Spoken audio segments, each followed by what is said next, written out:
Welcome to the Corner Store Talk podcast. I'm your host, Billy Filmo. We are back.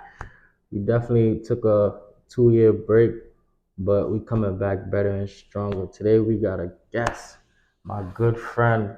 I'm gonna let him introduce himself and we can get right into it.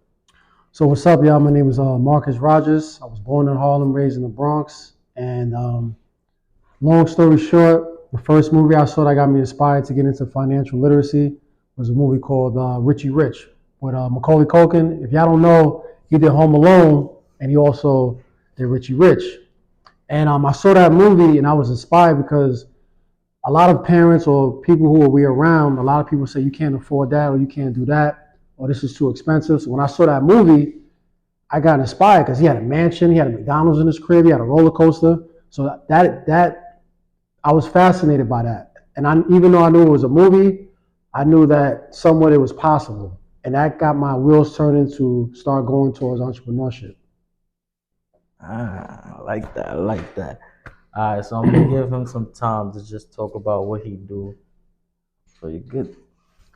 So fast forward, I always wanted to be an entrepreneur, but I didn't know what route to take specifically. So I did a lot of things along the way for me to get up to this point now. So when I was younger, my mother had some connections in the modeling industry. So I was in the modeling industry for about 20 years. And while I was in that industry, I used that as a stepping stone to just achieve financial freedom. I didn't know what it was. So the modeling industry gave me opportunity to intern at Atlantic Records. So while I was at Atlantic Records, I learned the music scene. I learned the music business behind the scenes, and I was fascinated by that. So fast forward, I started my own entertainment company, did business with Trey Songz, Fabulous, and the reason why I was able to do that is I learned the business behind the scenes. And it was a short success, but it was an amazing experience. And then I hit rock bottom. Once I hit rock bottom, I had to find my way, learn who I was again. And years later, I went to a conference, and a guy by the name of Robert Kiyosaki, if you guys don't know who that is, he wrote the book Rich Dad Poor Dad. And he was talking about how he got into debt to become wealthy. And that caught my attention because in school, we're taught to completely stay away from it. It's always bad. But on the flip side, he's saying that he went into debt. And that was the beginning of my real estate investing journey. Word. So he talks about starting to buy property with no money. So can you tell the viewers what's that about? So when I first got into real estate, I thought you needed a large sum of money and your credit had to be good and you had to be around the right people, and that's further from the truth. Now, don't get me wrong, when I started, I invested in my education. What I mean by that is I invested money to learn from teachers that were actually doing it.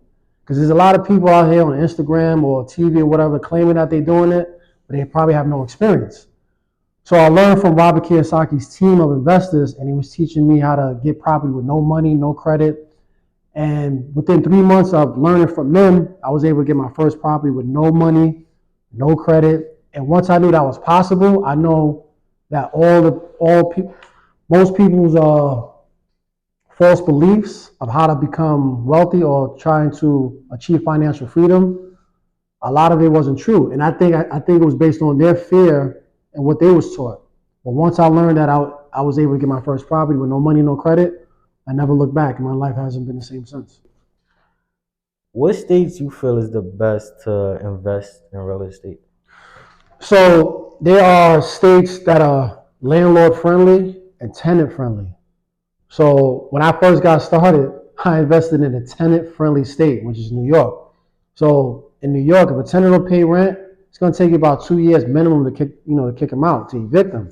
So as a landlord and investor like myself, I learned that lesson. Even though, I learned my lessons. I had a difficult time with a tenant, and it was difficult to get her out.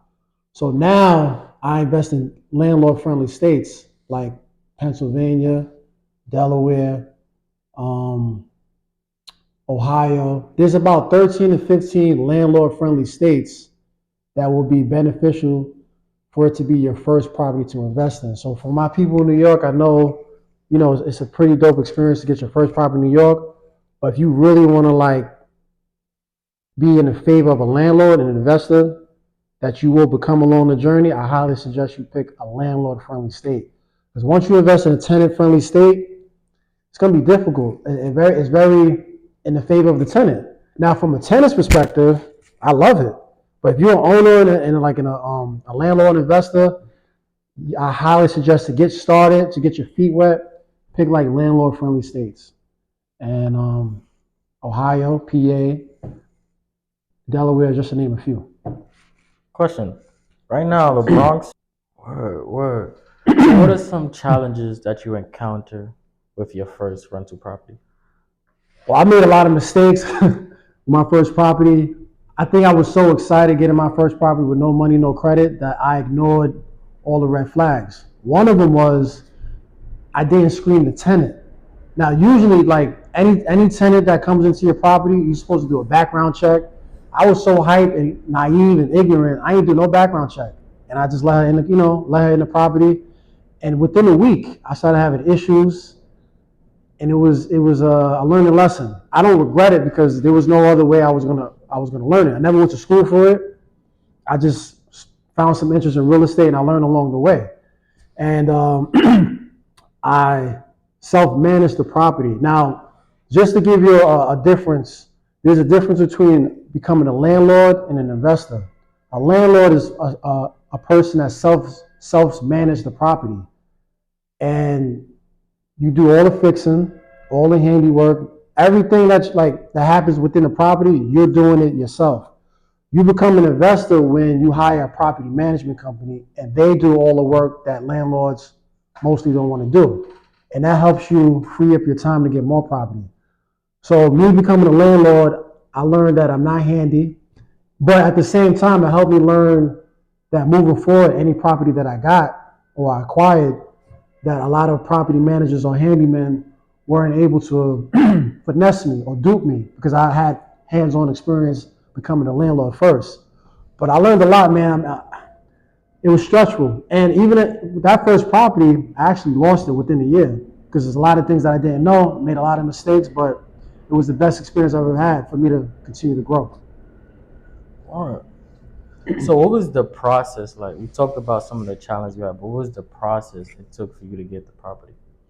So a lot of people think one avenue that I used to get my first property, I used Craigslist. Now a lot of people think Craigslist is just an old search place to get like things that are not really valuable, but I think Craigslist is underrated.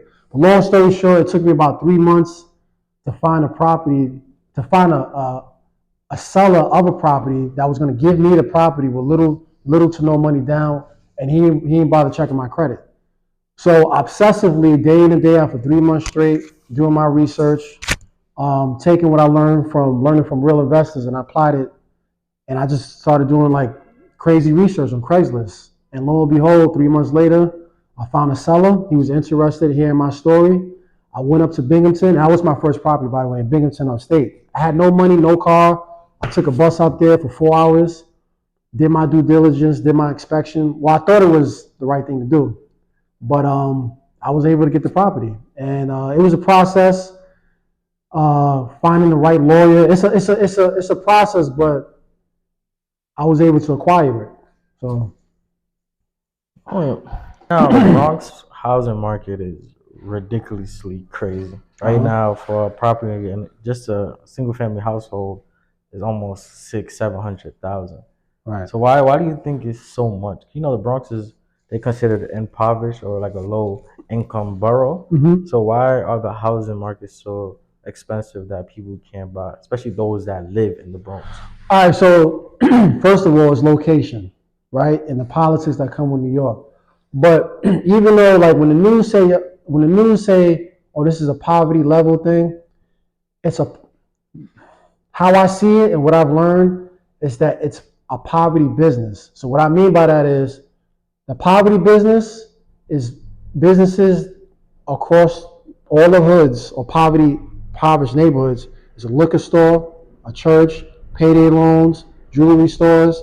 All of those is in the poverty business. So in a weird way, it kind of keeps the value of the property high, but it's not really poverty. If you understand, it's a weird conundrum. So the poverty business is not poor. Only the people who live there that have the mindset of they being poor makes it poor. You understand? Snap. So, long story short, I think it has to do with politics and the location. Because, when it comes to New York now can only build up because of the real estate air rights up. There's no more land in New York. You can't really build across. You only can build up. This is why New York is known for tall buildings. Uh-huh. You understand? So it's air rights. This is why if you look at New York City, a lot of buildings are going up. So it's people that own air in New York City for thousands of dollars. And this is why they can only build up. So long story short, I know I went off a little tangent, but I think it has to do with politics and the location. You know what I'm saying? So yeah. Word, bet. Also, I did a podcast with Professor Mohan. Shout out to her. She talked about the impact of redlining. So tune into that. I'll definitely drop that in right here. So I've had the pleasure of meeting Marcus through Miss Jennifer. Yeah, Ms. Jennifer, yeah. So I work with a young men program, and we was looking for facilitators. We specifically wanted financial literacy. I feel it's important for the youth to be financially free. A lot of times we get into debt, and it's a whirlwind. So we was all looking for financial literacy. So how can we impact the next generation, the youth? A lot of times I feel like the generations before us made mistakes and didn't learn from the mistakes. So if we can learn from the mistakes that they made and also learn within our own knowledge from what we're being taught, then we can definitely inspire generations to come. Right. It's like sometimes we pass down generational poverty, but where's the generational wealth? So we met Marcus and even some of the teachings that he did for the young. So our young men group is 13 to 17 years old. And even some of the teachings that he brought on, I learned a lot. And it definitely inspired me for that. I appreciate that, man. Definitely. Thank you. So again, our organization, we do financial literacy, but how can it be beneficial for schools to take on financial literacy? Well, first off, the reason why I got inspired to teach the youth is because while acquiring property, going through the real estate journey, I realized that the things that I was learning in the real world is not being taught in schools, not even a little bit. If they really knew what was going on in the real world, I think they would think differently, make better decisions. I don't know, but I think they might have a better chance learning that they have options. Because what I'm learning in the real world is quite disturbing. Because in school, it's not even remotely close being taught. So I knew that me working with kids in the past, I knew I had to teach the youth, but make it in a fun way. Because technically, financial literacy, that term is really boring. I mean, it's not enticing to the youth, and a lot of people in the financial literacy space sometimes use mumbo jumbo big words to sound intelligent, but it can confuse people and make people feel intimidated or discouraged. And I wanted to find ways where I could make it simple, use board games, actually by learning by doing, by repetition, so they can learn to get better and just start thinking. And that's what really got the ball rolling. And I've been teaching ever since. You know what I'm saying? I have a great time doing it. And yeah, I forgot what you asked though. No, you answered it. Spot on. I did. So during the workshops, you used a game called Cash Flow. Can you tell the audience about that game, how it impacts the young minds? Yeah, so one of the ways I teach the youth financial literacy in a fun way, I use board games. So it's a game called the Cash Flow board game. And it's similar like Monopoly, but more hands-on, more like you have to think, and it's about real life situations. Like you can have a kid in the game, you can file for bankruptcy. Like it gives real life situations and it forces the individual to think and learn the difference between an asset, a liability, expenses, cash flow. and really understand that they have options. Because I think a lot of people don't think they have options. They feel like they're meant to just do this one job for life. And I'm not saying having a job is a bad thing, but what I'm saying is I think a lot of youth don't understand that there's so many options out there that they don't have to focus on one stream of income. And once they understand throughout the game that you can have multiple streams of income and have a job, and you don't have to leave your job if you want to, but they have options. And that game allows you to think and expand your mindset and convert from a poor mindset to a rich mindset. And it's not only about money either, it's just the mindset. All right. So Yeah, I'm gonna get it. So what advice would you have for like a young person that wants to get a car? I know especially a lot of kids in the program, they want to get like their learner's permit and driver's license.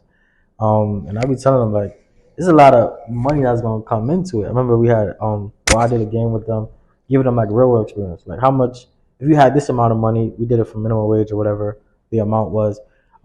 Right now budget, and then the second time they budgeted, we gave them real world expenses. I was like, oh, here, budget that for rent. Oh, budget that for gas. Budget your gas bill or whatever. Then we got to like cars. Oh, you want to own a car? All right, put 200 out. You know, cars like to break down. Now you got to put money aside for that. You got to put money aside for gas. You got to put money aside for just insurance. If you want to lease the car or you want to buy a shit out? Oh, lease the car. Now you got to pay full coverage insurance on top of leasing that. So like for like a young person, like what would you kind of like, what advice would you give them to like in terms of getting a car? I think for your first, like for all the young adults or young teenagers, for people who want to get their first car, I think it should be a nice hoopty. And the reason why I'm saying that, man, I don't want it's easy to get caught up on the gram, on the Facebook, and all that. And sometimes most of those people are renting cars. You know what I'm saying? But nonetheless, I think you should get a nice hoopty because you're gonna make mad mistakes on that hoopty. So by the time you go through the trials and errors of messing up on that car, when it's time for you to get a new car as a young adult or an adult, you know what to do, what not to do because of the mistakes that you made on your first hoopty. You know what I'm saying? So listen, as long as you get from point A to point B when you're young, that's all that matters. You know what I'm saying? And it's a dope experience to get your license and get a car. You know what I'm saying? Something nice, nothing too crazy. A nice hoopty. Now hoopty is relative. Because now a hoopty is like a 2005 Charger. And they call that a hoopty. And right now, if you look at the car market right That's now. That's what I'm saying. The used car market is not what it used to be a couple years ago. You could get like a 05 Honda, maybe like a Civic or something. A 05 Honda, they for call like it a hoopty. 2 bands. Now you're getting it for like 5, 6, 7 bands. So I think the pandemic played a role in certain things. Let's talk about the pandemic. What role did the pandemic play in terms of? All right. So look. In September 2019, right? There's something called the repo market. Now, when I first heard about it, I thought it had to do with like repos, like repo your car and stuff like that. No. So the repo market is like around 2 to 4 o'clock in the morning. The banks are trading your money from bank to bank, but they trading like billions of dollars for a couple of hours, and they trading it back. That's called a repo market. So long story short, usually if a bank asks for like 300 million, the bank will give them 300 million. In return, they'll pay back in interest. But in September 2019, if a bank was asking for 300 million and the bank denies you, that's not a good sign. That was happening a lot in 2019. So something in the repo market was declining as far as how much money was able to be borrowed and if it was even being paid back. So I knew something in 2020 was going to happen. And it so happened, what could we think? I don't know, but COVID happened. So a lot of things, there's on the surface things that's like micro, and then there's macro. So on a micro level, what the news is feeding you, like the economy is going to whatever, that's one thing to look at it. But on a macro level, there's things that are happening behind the scenes. And I don't think it's a coincidence that the pandemic happened, if you will. So if you want to know about the repo market, you can look it up yourself and do your research on what happened of the year 2019 and when it just started to be in trouble. I know I probably said too much, but or over at people's heads, but Nah, but low-key, the pandemic really shifted. it shifted. It I'm made telling a you, huge shift, like from even the car market to the real estate real estate, market to yeah. That was the even best time just to get a property. mm, I was able to get 2 properties for free, and I mean that. Like, but I had to do my due diligence and put the work to find those properties. But I was able to get 2 properties with no money, literally with no credit. So that was the perfect time to really snatch up anything you could, because the pandemic was crazy. So it depends how you look at it. It was a disaster for some, an opportunity for others. If you caught it, you caught it. If you didn't, it happens. But there's always opportunities along the way. all right, all right. All right, now let's get into and cut it. So let's talk about your brand Ascension.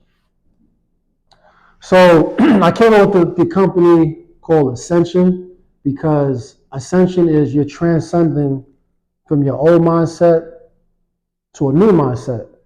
So you're ascending, like the way a caterpillar ascends to a butterfly is the way a human being can ascend from the old mindset or poor way of thinking to a rich mindset to a new way of thinking. And it's not only about money, it's all about just new ideas, new attitude towards life, and just look at things differently. So that's why I came up with the name Ascension.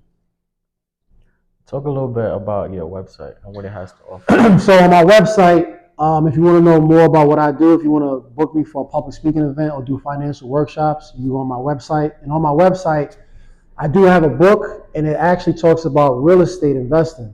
And the name of the title of the book is "It's Amazing. Even a fifth grader can learn how to invest in real estate." And the reason why I chose that title is because I break it down in the most simplistic terms that even a middle schooler can understand it. You know what I'm saying? So I break it down as simple as possible for anybody to understand it. Because again, I think a lot of people get misconstrued or discouraged because a lot of people use these big words, and I don't think they know how to teach it and make it simple for the youth. So I have a book that's out. The book is $20, and I also have this merch. It's called Ascension. So I have 2 hoodies and 2 shirts, and it's not about a fashion. It's not a clothing brand. It's not a fashion line.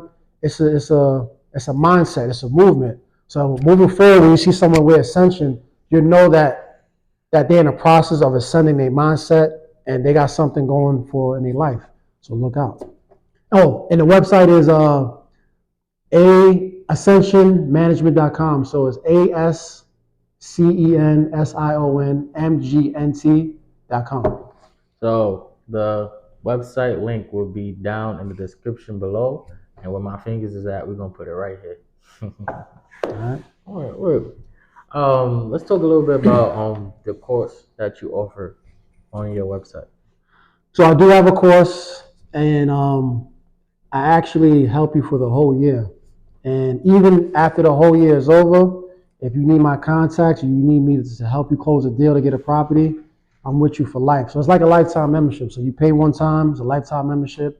And I actually, the dope thing is I teach people the simplistics and the differences in the relationship that you need to build in real estate, and I help you get your own property. I'm not going to give you the money. I'm not going to like baby you. I'm going to help you and guide you throughout the way, but you're going to know how to be a real estate investor, and I'm going to help you along the way. You're going to get your own property on your own terms, and I'm going to help you throughout the way. So that's what my course is about. It's a 4-year membership. But after the year is over, you can call me if you need my resources. If you're serious, I don't mind helping you. So if you want to take my course, you can definitely email me at the website. And if you're interested, I'll definitely actually answer all the questions you need to know, and we can start it right away. So we're here to just truly inspire the youth. What advice would you give a young person trying to pursue either real estate or a business? Well, one of the things that there's so many jewels I could drop, but as far as like you have to figure out what works for you, right? And a lot of people, I think, especially the young generation, I think a lot of them get caught up in the Instagram and look for what's exciting. Most streams of income that generate a lot of money to achieve financial freedom, a lot of those businesses are boring businesses. And a lot of people get caught up in the excitement and the glitz and glamour of certain industries. But if you really start like watching the people who are financially wealthy, 9 times out of 10, it's a boring business. And you have to take the time out to choose what you want to do, if it makes sense. And it's okay to make mistakes. Sometimes you might have to do an internship to see if that's an industry that you really want to do, or learn from somebody who's actually doing it, like myself or other people that I'm around, and they can just teach you the ropes and be like an apprentice or an intern to learn the business. And if it's not for you, you can just drop it, choose something else. And yeah, that's my take on it. I don't know if I answered that question, but. Word. All right, as we start to come to a close, who is one person that inspired you along your journey? I know you talked about Robert Kiyosaki, but who is another person that inspired you on your journey? I ain't gonna hold you. Like, and all right, so there was, from when I was a kid up until now, right? When I was a kid, it was Macaulay Culkin from Home Alone, because he was in movies, he was famous, but Richie Rich, I'm telling you, that movie just, it opened the doors for me mentally. You get what I'm saying? And then as I started to like get older, maybe the individual that I enjoyed seeing the hustle was Diddy. You know what I'm saying? And it was just his hustle. And then as I got older, I started to realize that I like myself more. To be real with you, like, don't get it twisted. I respect people's hustles and the journey that they took to get there.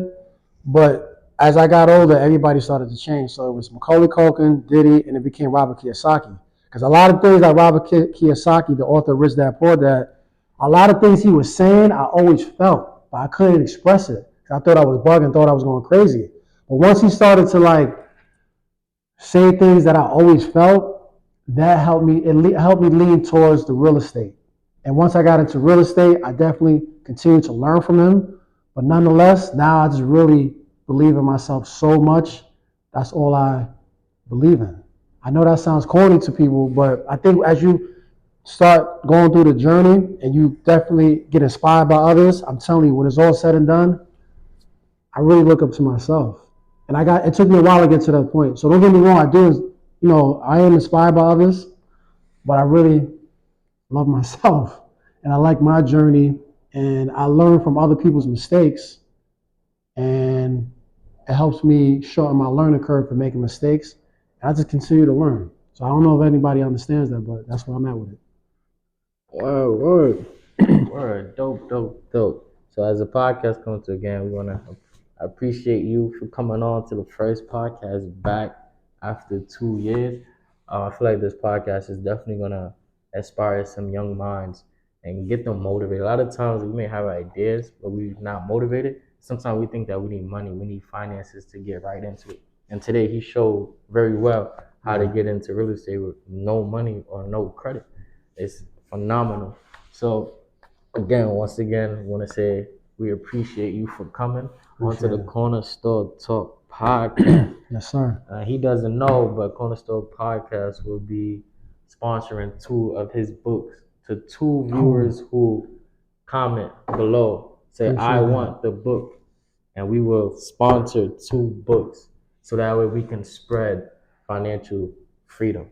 That is the goal in life.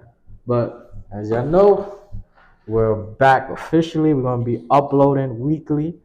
And as you know, the motto, peace. We out. I used to feel so devastated.